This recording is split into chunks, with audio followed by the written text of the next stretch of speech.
बात करते हैं गरीब के लिए, लेकिन गरीब को मारने के लिए टैक्सेस लगाए जा रहे हैं। अब बिजली की बात कर लें, अपने मुल्क की बात कर लें, पड़ोसी मुल्क के साथ कंपैरिजन हम करके देख लें। महंगी बिजली से इंडस्ट्री हम कैसे चलाएंगे, कैसे सर्वाइव होगी, कैसे एक्सपोर्ट्स हमारी होंगी, कैसे बाहर से डॉलर्स आएंगे, कैसे जो सो कॉल्ड जो तरक्की का जो पहिया है वो कैसे चलेगा, ये हमारी समझ में बिल्कुल नहीं आ रहा। जो टैक्सेस हैं सबसे पहले ताजर दोस्त होने चाहिए, जिससे हमारी इंडस्ट्री चल सके, हमारा कारोबार चल सके, मुल्क के लिए हम कुछ कर सकें। लेकिन इन टैक्सेस में तो हम कुछ भी नहीं कर सकते भाई। ये तो नए से नए टैक्सेस हो रहे हैं, गाड़ियों पे टैक्स लगा दो, मेकअप पे लगा दो, उस पे लगा दो, टैक्स ही टैक्स है, और अमली तौर पर यहाँ पे अवाम के लिए कोई चीज़ नहीं की गई। हाजी अकरम साहब हमारे साथ मौजूद हैं, उनसे पूछते हैं। सर बताएं, क्या समझते हैं जो 32,000 साबिक हुकूमत ने कहा था कि 32,000 मिले उसमें बजट बनाएं, अब समझते हैं 50,000 में भी एक घर चल सकता है? बिस्मिल्लाहिर्रहमानिर्रहीम।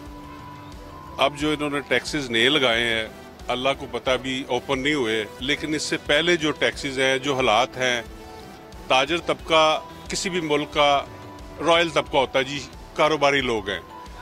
इस वक्त कारोबारी लोगों की ये हैसियत है, ये बनी हुई है कि उनको बिजली का बिल देना मुश्किल हुआ है, खाना पीना मुश्किल हुआ है। तो खुदारा मेरी हुक्मरान बाला से गुजारिश है कि अपने अवाम के लिए भी सोचें।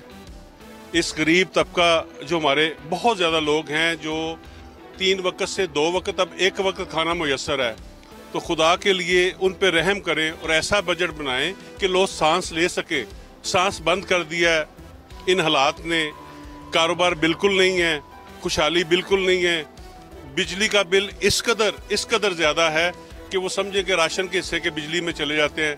तो मेरी गुजारिश है कि रहम करें अपने मुल्क की आवाम के ऊपर। एक और शहरी हमारे साथ मौजूद है, उनसे बात करते हैं। अच्छा सर बताएं, क्या समझते हैं घर का बजट मुतासिर होगा? अब जाहिर सी बात है बजट जो है वो पेश कर दिया गया वफाकी हुकूमत की जानिब से, आपके घर का बजट किस हद तक मुतासिर हुआ है और आप आइंदा क्या समझते हैं कितना मुतासिर होगा? क्योंकि जाहिर सी बात है बिजली के बिल बहुत ज़्यादा हो गए हैं, टैक्सेस लगाए जा रहे हैं, क्या समझते हैं आप? बस इससे अच्छी बात है बस आज हम सबको मार दो, यही होगा। क्योंकि बजट के लिए क्या है हमारे पास न सैलरी इतना आते है, जो आप मतलब 18,000 15,000 सैलरी होते, तो सैलरी से ज़्यादा बिल आता है। तो हम क्या करें बताइए आप? खाना के लिए ले, राशन ले लें, बिल जमा करें, क्या करें हम?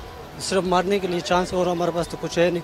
आप बिल रोज़ नए नए तमाशे लगाते हो, तो इसके साथ और हमारे पास कुछ नहीं हो। एक और शहरी मौजूद है हमारे साथ, उनसे बात करते हैं। जी सर क्या कहेंगे, क्या उम्मीदें हैं इस बजट से? और आप समझते हैं कि नून लीग जो है वो एक सर्वाइवल दोबारा जो है इस मुल्क में जो पहिया पहले चल रहा था वो दोबारा उसका सर्वाइवल अब नून लीग बनेगी? बिल्कुल लग तो नहीं रहा कि इस टैक्सों में तो हमारी दुकानों के बिल नहीं पूरे हो रहे, तो अगर आगे और टैक्स लगेंगे तो हमें तो इसमें कोई समझ नहीं लगेगी। हम इसलिए आते हैं घर से कि इधर कोई घर के लिए कोई राशन लेके जाए, कोई चीज़ लेके जाए, लेकिन वो आजकल आपके सामने ही हालात है, क्या हालात बन गए हुए कि अगर ये बजट अगर पेश हो गया है तो इस टैक्सों में तो हम मर जाएंगे वैसे ही।